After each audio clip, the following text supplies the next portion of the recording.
हाय दोस्तों, मैं अपने YouTube चैनल में आप सभी का स्वागत करता हूँ। दोस्तों, आज का टॉपिक है हमारा योजक चिन्ह। तो योजक चिन्ह के बारे में आप थोड़ा बहुत जानते होंगे। योजक चिन्ह का अर्थ होता है दो पृथक शब्दों को जोड़ने वाला चिन्ह, जो योजक चिन्ह कहलाता है। योजक चिन्ह अर्थात परिभाषा से स्पष्ट है कि दो पृथक शब्दों को आपस में जोड़ दें और जो चिन्ह लग जाए वही तो योजक चिन्ह है। जैसे दो पृथक शब्द हैं, राम और श्याम। तो ये दोनों पृथक शब्द हैं, इन्हें आपस में जोड़ के लिख दें और एक ही जगह योजक चिन्ह राम श्याम। तो ये क्या होगा, जे बचा जे योजक चिन्ह। इसी को कहा जाता है योजक चिन्ह। और जे अलग अलग शब्द हैं, जे आपस में जोड़ने का काम कर रहा है। तो परिभाषा से आपको स्पष्ट हो गया कि योजक चिन्ह क्या होता है। अब योजक चिन्ह होता है, इसे सामासिक या विभाजक चिन्ह भी कहा जाता है। सामासिक या विभाजक चिन्ह क्यों कहा जाता है?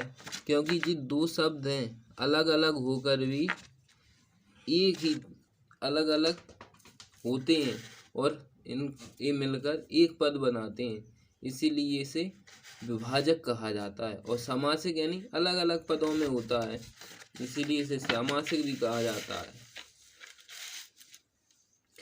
यदि हम योजक चिन्ह या सामासिक या विभाजक चिन्ह का ठीक प्रयोग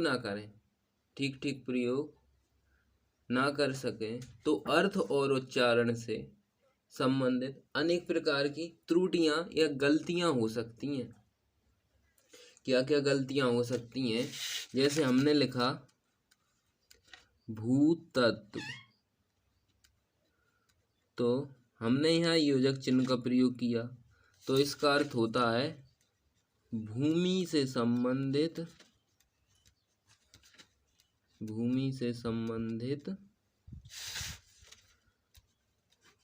तत्व।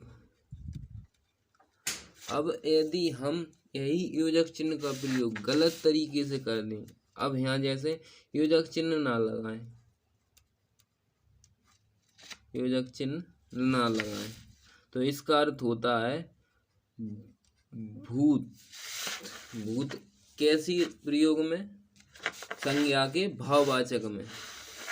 इसका अर्थ भूत हो जाता है संज्ञा के भाववाचक में, भूतत्व को अर्थ यानी ऐसा तत्व जो भविष्य का यानी पास्ट जो गुजर गया उसका तत्व।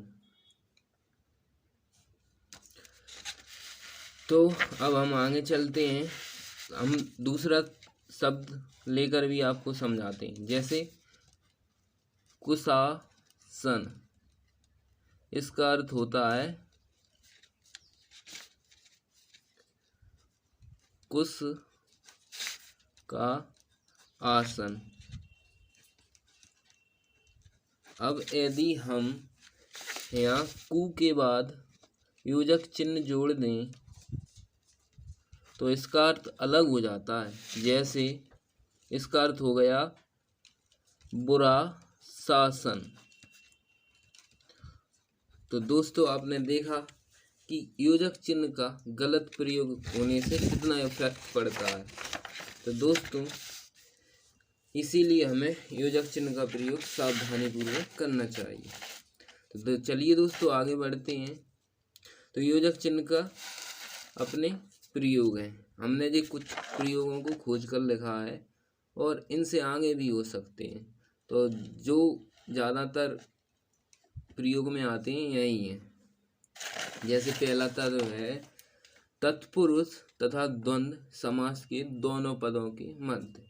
अब जैसे तत्पुरुष और द्वंद्व समास है, इनमें दो पद होते हैं, तो इनके दोनों पदों के मध्य। जैसे गीत संगीत है, ये तत्पुरुष समास का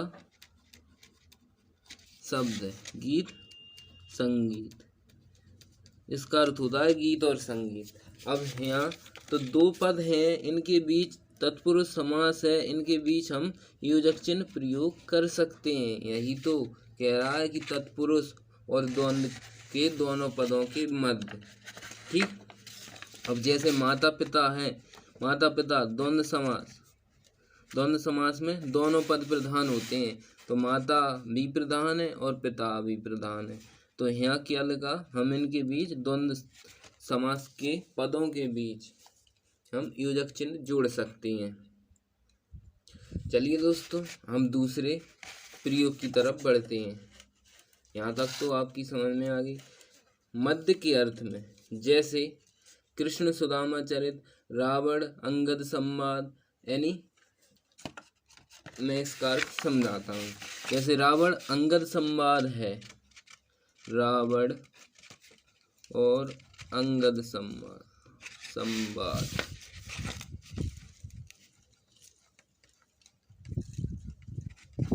अर्थात इसका अर्थ क्या है कि रावण और अंगद के मध्य क्या है, बातचीत या संवाद चल रहा है। तो किनके मध्य चल रहा है, रावण और अंगद, रावण और अंगद के मध्य। तो दूसरा प्रयोग भी आपको समझ में आया होगा।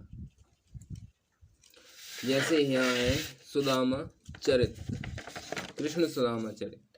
तो कृष्ण और सुदामा की मध्य क्या है, इनके चरित्र की विशेषता बताई गई है, यहाँ चरित्र लिखा गया है इसके बारे में। तीसरा प्रयोग की ओर चलते हैं, शब्दों के द्वित्व रूपों में। अब द्वित्व रूप क्या है, यानी एक शब्द है उसका दो बार प्रयोग हो जाए तो वो द्वित्व रूप है। अब जैसे है कभी कभी,